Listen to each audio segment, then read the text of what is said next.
Muy bien, vamos a empezar con esta primera entrevista. Bueno, hoy, esta tarde, se conoció la muerte del expresidente Sebastián Piñera, que fue 2 veces presidente de Chile, en un accidente donde él pues manejaba una avioneta. Un helicóptero. Perdón, un helicóptero, y acababa, creo que, de renovar su licencia. Y por supuesto esa noticia impactó no solamente a Chile, sino también a todos los países de la región. Vamos a saludar a Ramiro Escobar. Él es internacionalista, profesor de la Universidad Católica y también columnista del Diario de la República. ¿Cómo está, Ramiro?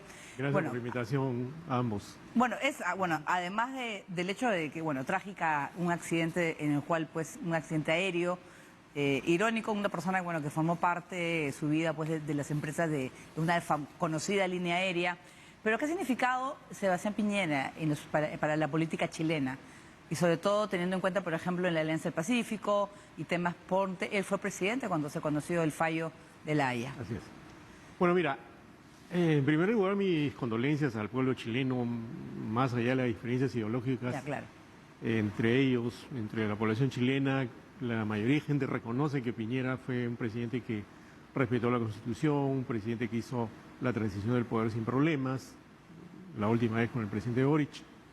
Pero Piñera era, digamos, una figura de la derecha chilena que, ojo, en Chile hace bastantes años que la derecha se llama a sí misma derecha, no es como acá. Acá, como ustedes saben, tal vez desde hace solo unos 5 años que ya la gente se empieza a llamar de derecha. Antes nadie quería hacerlo, claro. Todo el mundo decía que no lo era. En Chile sí se llaman de derechas. Es un acto de franqueza, digamos, política, ¿no? Entonces él era en la derecha chilena una figura que trató de distinguirse de esa derecha más pinochetista, más dura, que no aceptaba las monstruosidades que ocurrieron en el tiempo que gobernó Pinochet. Él votó por el no en el plebiscito del año 88, ¿no? Pero ojo, él también defendió a Pinochet cuando Pinochet fue detenido en Londres, ¿ah?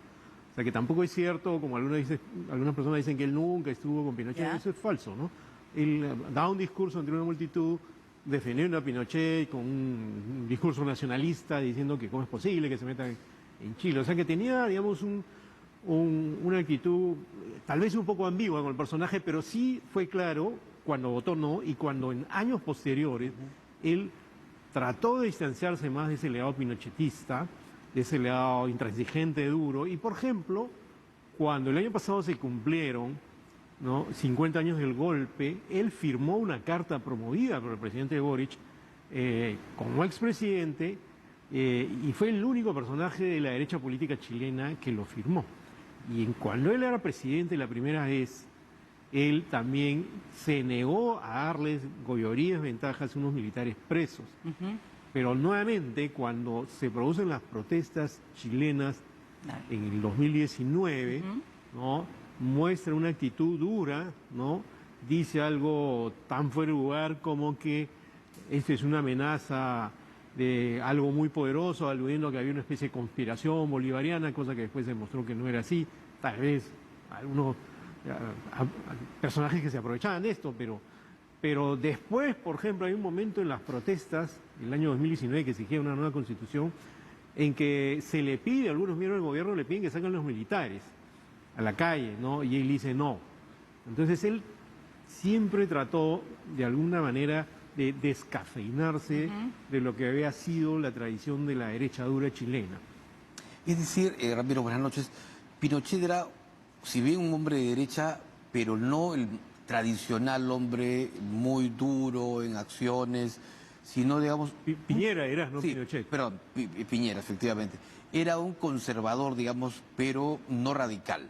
Es decir, más demócrata, con una postura más cercana quizás al hombre de a pie de Chile.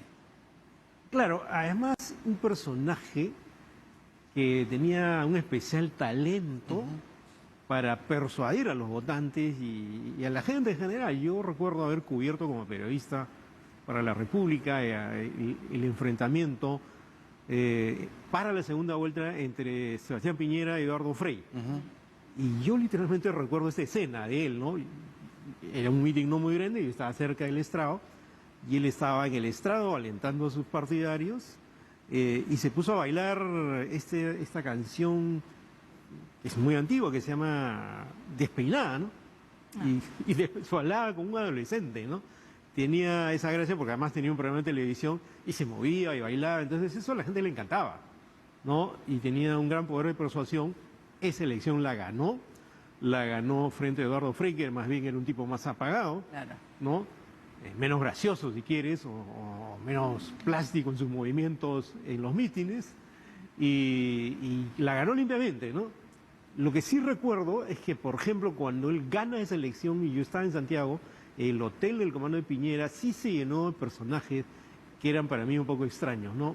Porque, ojo, exultantes, casi delirantes, y decían que era como un renacimiento del país, porque de todas maneras se representaba algo que no había ocurrido después del golpe y después del Claro. regreso a la democracia, que es el regreso de la derecha chilena al gobierno por la vía democrática. Claro, y además él, empresario, dueño de equipos de fútbol, de una conocida línea aérea, un hombre... Latam y Colo-Colo. ¿no? Claro, ¿no? Entonces, y de LAN, ¿no?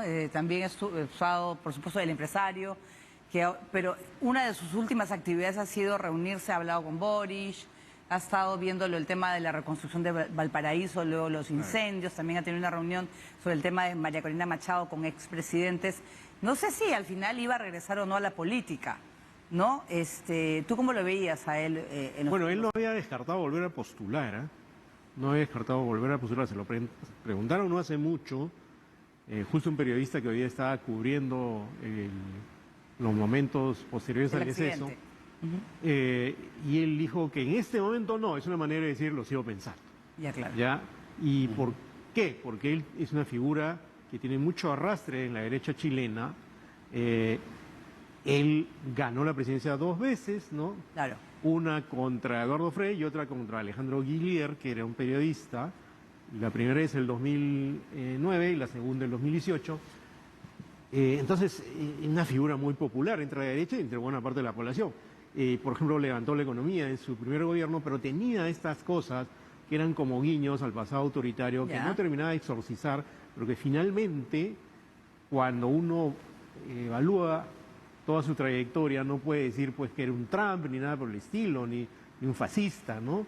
Sí creo que durante las protestas sociales, que pasaron más de 30 muertos, tuvo actitudes erráticas, que incluso le costaron una acusación penal que no prosperó, ¿no? Pero todas las figuras políticas son así de controvertidas, ¿no? ¿Quién puede ser ahora el nuevo líder de la política chilena a nivel de la derecha? Tomando en cuenta que ya va a tener que buscarse un sucesor, un reemplazante a Piñera. Bueno, ahora el líder de la derecha chilena es José Antonio Kast, ¿no? La derecha chilena en las últimas elecciones, cuando Kast enfrentó a Boric, se puso detrás de Kast, ¿no? La derecha chilena no firmó el compromiso por la democracia en los 50 años del golpe. Entonces a mí me parece un poco triste, ¿no? Que esos ánimos renovadores de Piñera, que con todas las controversias que generó, también estuvo involucrado en el caso de Pandora Papers, pero de todas maneras es un tipo democrático, al fin y al cabo, ¿no? Al fin y al cabo, más allá de sus errores, era un tipo que no era un extremista, ¿no? Entonces ahora la derecha chilena va a tener que ponerse detrás de José Antonio Kast, que es de otro talante, es maduro, no niega sus vínculos y su admiración por Pinochet. Piñera no, Piñera era un poco nebuloso en eso si quieres, pero al final, ¿no? En los hechos no actuaba en esa dirección. Era alguien de derecha conservadora. Más cercano, ¿no? Y con un talante democrático que le reconoce hasta Nicolás Maduro y Michelle Bachelet, Claro. que fue su rival, ¿no? ¿Cuál es, si hablamos de la relación de Piñera con el Perú? Porque fue en la época de Alan García que ya empezaron con el tema de la Alianza del Pacífico. Claro. Luego también su reacción frente al fallo de La Haya. ¿Cuál ha sido la relación de Piñera con el Perú? Bueno, para empezar, su bisabuelo era peruano, ¿no? No sé si han leído ese dato que ha salido hoy, ¿no? Entonces tenía un cierto vínculo con el Perú, incluso familiar, ¿no? Por otro lado, él promovió junto con Alan García, junto con Álvaro Uribe y con Peña Nieto, la Alianza del Pacífico, que es uno de los organismos más eficaz, digamos, en términos de integración, sobre todo económica. Es uno de los organismos que ha funcionado. Pero ojo, era un organismo que estaba hecho en base a la sintonía económica que había entre estos presidentes y ahora tenían problemas porque ya no todos los presidentes son de derecha liberal o de derecha, Claro. digamos, ¿no? Y también promovió Prosur, una alternativa a UNASUR. Prosur sí no ha avanzado demasiado, ¿no? Pero creo que él fue promotor de estos organismos con un pensamiento clásicamente de derecha tradicional, más conservadora, distante de la izquierda, áspero con la izquierda, pero nunca al extremo de vilipendiar así con palabras demasiado gruesas como podría ser, por ejemplo, Milei, ¿no? No es un Milei para nada tampoco, no era un Milei. Ahora, quizás el hecho más trascendental con el Perú es cuando él, prácticamente minutos después de reconocido el fallo de la Corte de La Haya, sale a reconocer que va a cumplir y a honrar su palabra. Claro, por ejemplo, ese es un gesto democrático que tuvo, ¿no? Cosa que no ocurrió, por ejemplo, cuando la Corte Internacional emitió un fallo sobre Nicaragua y Colombia y el presidente Juan Manuel Santos más bien salió a decir que no aceptaba, no siendo un presidente bastante democrático, también de derecha liberal, ¿no? Claro. Incluso más al centro que Piñera, ¿no?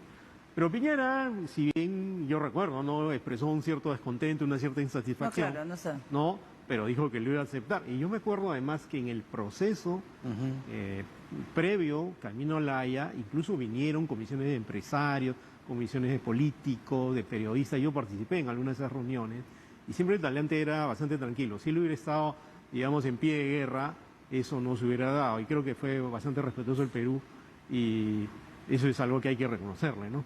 Bueno, sí, pues, y además yo creo que también tiene que ver que él haya sido empresario también. Tiene otra manera de ver. Bueno, eso es un...